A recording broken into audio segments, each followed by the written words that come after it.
Good morning, students.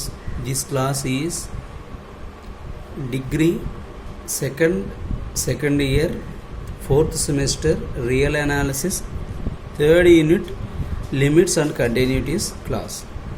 Today I discuss the uniform continuous. Okay, the uniform continuous means let S be the any non-empty aggregate. So f is mapping from S to R be a function. So then we say that f is the continuous on S. So if for epsilon greater than 0 there exists delta greater than 0 such that x1 comma x2 belongs to S and mod x1 minus x2 less than delta implies mod f of x1 minus f of x2 is less than epsilon. This condition is main.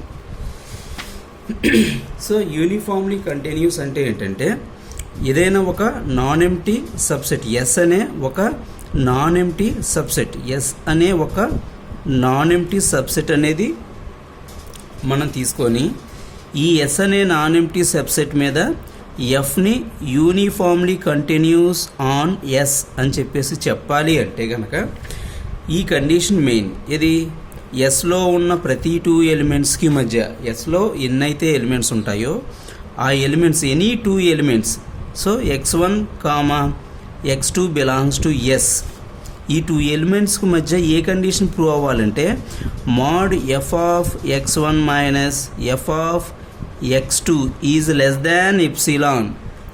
ఈ condition prove అయితే ఎస్లో ఉన్న any two elements మధ్య for all x1 comma x2 belongs to S అయితే కనుక అప్పుడు ఈ F అనే ఫంక్షన్ని ఈ ఎస్ అనే నాన్ ఎంప్టీ సెట్ మీద యూనిఫామ్లీ కంటిన్యూస్ అని చెప్పేసి చెప్తాం.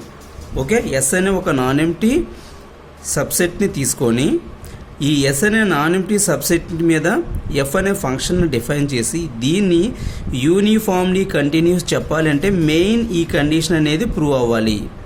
అయితే ఈ x1 x2 అనేది ఏంటంటే ఈ ఎస్కి సంబంధించి సబ్ ఇంటర్వెల్స్లో ఒక సబ్ ఇంటర్వెల్లో తీసుకోవచ్చు, డిఫరెంట్ సబ్ ఇంటర్వెల్స్లో 2 కాన్సిక్యూటివ్ సబ్ ఇంటర్వెల్స్లో తీసుకొని మనం ప్రూవ్ చేయవలసింది ఏంటంటే యూనిఫామ్ కంటిన్యూస్ అంటే ఆ టూ ఎలిమెంట్స్కి మధ్య మాడ్యులస్ వాల్యూ మనం అప్లై చేస్తే ఎప్సిలాన్ అనేది రావాలి.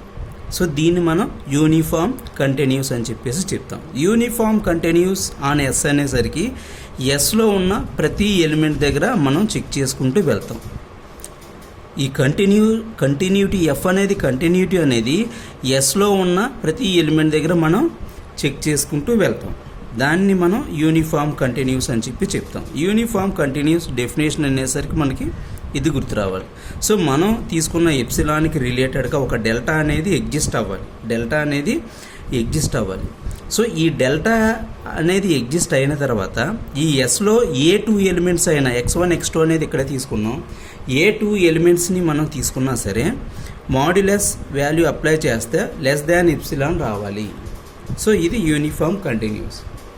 అదే మనం కంటిన్యూస్ ఫంక్షన్ డిఫైన్ చేసాం. F is the continuous close interval AB అనేసరికి మనం ఏం చెప్తాం, ఎట్ ద పాయింట్ ఏదో ఒక పాయింట్ దగ్గర కంటిన్యూటీ చెప్తాం. ఎఫ్ని C belongs to close interval A B, C belongs to close interval A B. So F is continuous on close interval A B, F is continuous on close interval A B at C అనే point దగ్గర close interval ఏబిలో C అనే point దగ్గర ఎఫ్ని continuous అని చెప్పేసి చెప్తాం. కంటిన్యూస్కి యూనిఫామ్ కంటిన్యూస్కి డిఫరెన్స్ ఇదే. సో క్లోజ్ ఇంటర్వెల్లో ఏ ఒక్క పాయింట్ దగ్గర మనం చెప్పినా అది కంటిన్యూటీ అయిపోతుంది. అదే క్లోజ్ ఇంటర్వెల్లో కానీ ఓపెన్ ఇంటర్వెల్లో కానీ ఎఫ్ని యూనిఫామ్ కంటిన్యూస్ చెప్పాలి అంటే ప్రతి పాయింట్ దగ్గర మనం చెక్ చేసుకుంటూ వెళ్తాం. సో ప్రతి పాయింట్ దగ్గర చెక్ చేసుకోవడానికి ఏంటంటే కొన్ని మనం పార్టీషన్ సబ్ ఇంటర్వెల్స్ తీసుకొని మనం చెక్ చేసుకుంటూ వెళ్తాం. ఓవరాల్గా మనం యూనిఫామ్ కంటిన్యూస్ అంటే మనకి ఈ డెఫినేషన్ గుర్తు రావాలి. సో నాన్ ఎంప్టీ సెట్ని తీసుకొని ఎఫ్ని యూనిఫామ్ కంటిన్యూస్ చెప్పాలి అంటే ఈ కండిషన్ అనేది ఎస్లో ఉన్న ప్రతి ఎలిమెంట్కి మధ్య ఈ కండిషన్ అనేది అప్లై అయితే దాన్ని యూనిఫామ్ కంటిన్యూస్ అంటాం. యూనిఫామ్ కంటిన్యూస్కి డిఫరెన్స్ ఏంటి అంటే యూనిఫామ్ కంటిన్యూస్ అన్నది కంప్లీట్గా ఇంటర్వెల్లో ప్రతి ఎలిమెంట్ దగ్గర మనం చెక్ చేసుకుంటూ వెళ్తాం. Uniform continuous. అదే కంటిన్యూటీ అనుకోండి, సో ఒక ఇంటర్వెల్ తీసుకొని సి దగ్గర కంటిన్యూటీ, బి దగ్గర కంటిన్యూటీ, ఏ దగ్గర కంటిన్యూటీ అని చెప్తే సరిపోతుంది. సో అది యూనిఫామ్ కంటిన్యూస్కి difference. So uniform continuous definition అయితే ఇది. నెక్స్ట్ థియరం చూడండి, యూనిఫామ్ కంటిన్యూస్ మీద theorem. F is mapping from S to R is uniform continuous, then F is continuous on S. F అనేది యూనిఫామ్లీ కంటిన్యూస్ అని చెప్పేసి వాడు ఇచ్చేశాడు. దెన్ తర్వాత ఉన్నది మనం ప్రూవ్ చేయాలి. ఏం ప్రూవ్ చేయాలి? ఆ యూనిఫామ్ కంటిన్యూస్ని మనం కంటిన్యూస్ అని చెప్పేసి ప్రూవ్ చేయాలి. ఓకే, సో ఎప్పుడైతే యూనిఫామ్ కంటిన్యూస్ అన్నాడో మనకి ఇందాక నేర్చుకున్న డెఫినేషన్ ఎప్సిలాన్ గ్రేటర్ దాన్ 0, దానికి రిలేటెడ్గా డెల్టా ఎగ్జిస్ట్ అవ్వాలి. ఆ డెల్టాని బేస్ చేసుకొని మాడ్యులస్ వాల్యూ అనేది, ఇక్కడ మాడ్యులస్ వాల్యూ ఉంది కదా, ఇది మనం కండిషన్ ప్రూవ్ చేస్తే అది యూనిఫామ్ కంటిన్యూస్ అవుతుంది. ఈ యూనిఫామ్ కంటిన్యూస్ నుండి కంటిన్యూస్ చెప్పాలి. యూనిఫామ్ కంటిన్యూస్ అంటే మనం ఏం చెప్పాం? ఇంటర్వెల్లో ప్రతి ఎలిమెంట్ దగ్గర కంటిన్యూటీ అనేది ప్రూవ్ అవ్వాలి అని చెప్తున్నాం. ఓకే, సో ఇంటర్వెల్లో ప్రతి ఎలిమెంట్ దగ్గర మనం చెక్ చేసుకుంటూ వెళ్తున్నాం కాబట్టి డెఫినెట్గా అది కంటిన్యూటీ అవుతుంది. ఏమ్మా చూడండి, ఫర్ ఎగ్జాంపుల్ x1 x2 తీసుకున్నాం ఎస్లో. సో ఈ కండిషన్ ప్రూవ్ అయిందనుకో యూనిఫామ్ కంటిన్యూస్ అంటాం. And so on x1 x2 and so on xn elements ఉన్నాయి. సో x1 x2 ప్రూవ్ అయింది. Next x2 x3, next 2 elements, అలాగా last xn-1 xn belongs to xn-1 comma xn belongs to S. xn-1 last 2 elements. ఈ elements దగ్గర continuity prove అయినట్టే. Uniform continuity అంటే ప్రతి element దగ్గర continuity ఉన్నట్టే. ప్రతి ఎలిమెంట్ దగ్గర కంటిన్యూటీ ఉంది అంటే డెఫినెట్గా దాన్ని మనం ఏం చెప్తాం? ఏదో ఒక పాయింట్ దగ్గర కంపల్సరీగా మనకు కావాల్సిన పాయింట్ దగ్గర కంటిన్యూటీ ఎగ్జిస్ట్ అవుతుంది. సో యూనిఫామ్ కంటిన్యూటీ అయితే కనుక క్లియర్గా కంటిన్యూటీ అనేది అవుతుంది. Every continuity function is uniform continuous అని చెప్పేసి చెప్పలేం, కానీ every uniform continuous function is the continuous అవుతుంది. ఓకే, ఇది క్లియర్, చాలా ఈజీ. థియరం ప్రూఫ్ చూస్తే f is mapping from S to R is uniformly continuous.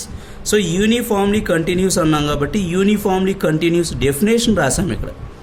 Okay, already మీకు ఇందాక ఎక్స్ప్లెయిన్ చేసిన డెఫినేషన్ రాసాం. యూనిఫామ్లీ కంటిన్యూస్ అని వాడిచ్చిన దానికి డెఫినేషన్ రాసాం. నెక్స్ట్ మనం ప్రూవ్ చేయవలసింది ఏంటి? F is continuous on S అని చెప్పేసి ప్రూవ్ చేయాలి మనం. సో కంటిన్యూస్ అనేది మనం ఎక్కడ చెప్తాం? ఏదో ఒక పాయింట్ దగ్గర కంటిన్యూటీ చెప్తాం. అందుకని చెప్పేసి మనం ఏం తీసుకున్నామంటే ఎస్లో ఒక point C belongs to S అని చెప్పేసి తీసుకున్నాం. ఓకే, ఆల్రెడీ మన దగ్గర యూనిఫామ్ కంటిన్యూస్ డెఫినేషన్ ఉంది. కంటిన్యూటీ అయినా యూనిఫామ్ కంటిన్యూటీ అయినా సరే ఈ మాడ్యులస్ వాల్యూ మనం ప్రూవ్ చేస్తే సరిపోతుంది. సో ఈ మాడ్యులస్ వాల్యూ ఏముంది? F of x1 minus f of x2 less than epsilon అని చెప్పేసి ఉంది. ఓకే, ఇదే ఫంక్షన్లో x1 ప్లేస్లో xని, x2 ప్లేస్లో cని రీప్లేస్ చేసామనుకో, that is the continuity function. So C అనే పాయింట్ దగ్గర కంటిన్యూటీ అప్లై అయింది అని చెప్పేసి చెప్తాం మనం. ఓకే, అందుకని చెప్పేసి యూనిఫామ్ కంటిన్యూటీ అని చెప్పేసి చెప్తాం మనం.